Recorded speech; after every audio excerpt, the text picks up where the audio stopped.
পাক রব্বুল আলামিনের এক নবী হযরত মুসা আলাইহিস সালাতু ওয়াস সালাম এক রাস্তা দিয়ে যাওয়ার সময় দেখতে পারলেন রাস্তার কিনারে একটি কবরস্থান রয়েছে। আল্লাহর নবী যখন রাস্তা দিয়ে চলাফেরার সময় রাস্তার কিনারে একটি কবরস্থান দেখলেন। কবরস্থানের দিকে তাকিয়ে দেখলেন ওই কবরস্থানে একজন মুর্দাকে কবরের মাঝখানে জাহান্নামের ফেরেশতারা এরকম ভাবে শাস্তি দিতেছে। ওই বান্দা চিৎকার করে আল্লাহ আল্লাহ করে চিৎকার করতেছে, কিন্তু 1% আযাবের কোনো হালকা করা হয় নাই।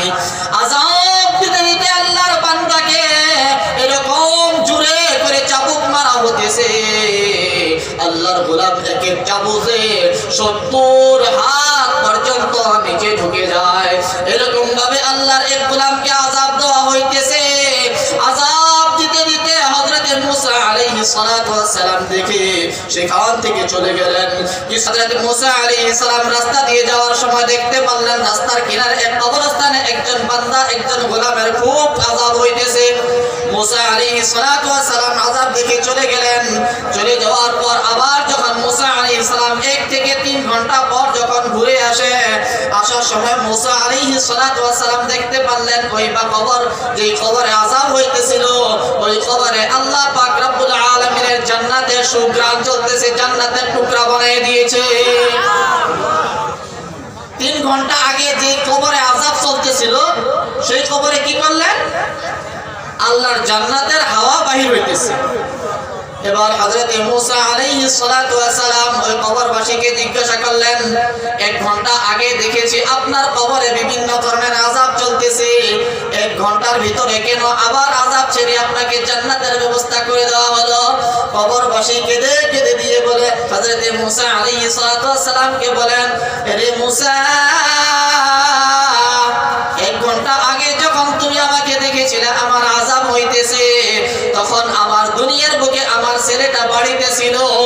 আমি যখন দুনিয়া থেকে বিদায় নিয়ে এসে গেলাম, দুনিয়া থেকে আসার সময় হযরত মুসা আলাইহিস সালামকে ওই কবরবাসী বলতেছেন, আমি যখন দুনিয়া থেকে বিদায় নিয়ে এসেছিলাম, দুনিয়া থেকে আসার সময় আমার বিবিকে গর্ভবতী রেখে এসেছিলাম। আমি দুনিয়া থেকে আসার পর আমার বিবির একটি সন্তান জন্ম হয়েছে, একটি ছেলে সন্তান জন্ম হয়েছে। ধ্যান দিয়ে শুনবেন 2 মিনিট সময়। হযরত মুসা আলাইহিস সালাতু ওয়াস সালামকে বললেন, আমার দুনিয়া থেকে আসার সময় আমার বিবি গর্ভবতী ছিলেন। আমার বিবি আমি দুনিয়া থেকে বিদায় নেওয়ার পর একটি ছেলে সন্তান জন্ম হয়েছে। ওই ছেলে সন্তানের বয়স এখন 8 থেকে 9 বছর হয়েছে। আর আজকে সকালে আবার ওই ছেলেকে নিয়ে মাদ্রাসাতে নাম ভর্তি করে দিয়েছে। মাদ্রাসায় নাম ভর্তি করার পর আমার সন্তানে যখন বললেন বিসমিল্লাহির রহমানির রহিম,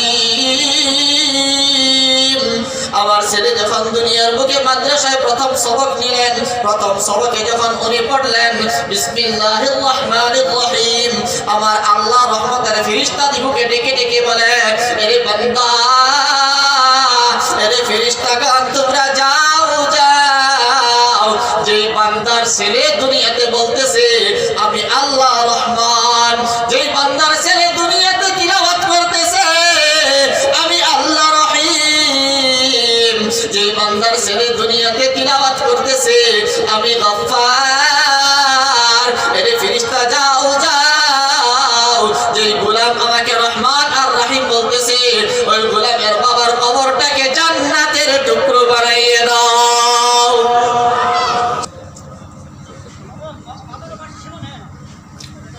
তবে মাদ্রাসাতে যদি ছেলে দেওয়া যায়, মাদ্রাসায় আপনার ছেলে যাওয়ার সঙ্গে সঙ্গে মনে রাখবেন হাদিসের কথা, আপনার কবরের আযাব বন্ধ করে দেওয়া হবে। আমরা মাদ্রাসায় বিভিন্ন ধরনের সহায় সহানুভূতি করবো ইনশাআল্লাহ। আমরা মাদ্রাসার সাথে আছি ইনশাআল্লাহ। আল্লাহকে হাত উঠাই দেখাই কে কে আছি মাদ্রাসার সাথে। মাদ্রাসার জন্য টাকা পয়সা সময় যেই ধরনের যেই প্রয়োজন আমরা সবাই দিব ইনশাআল্লাহ।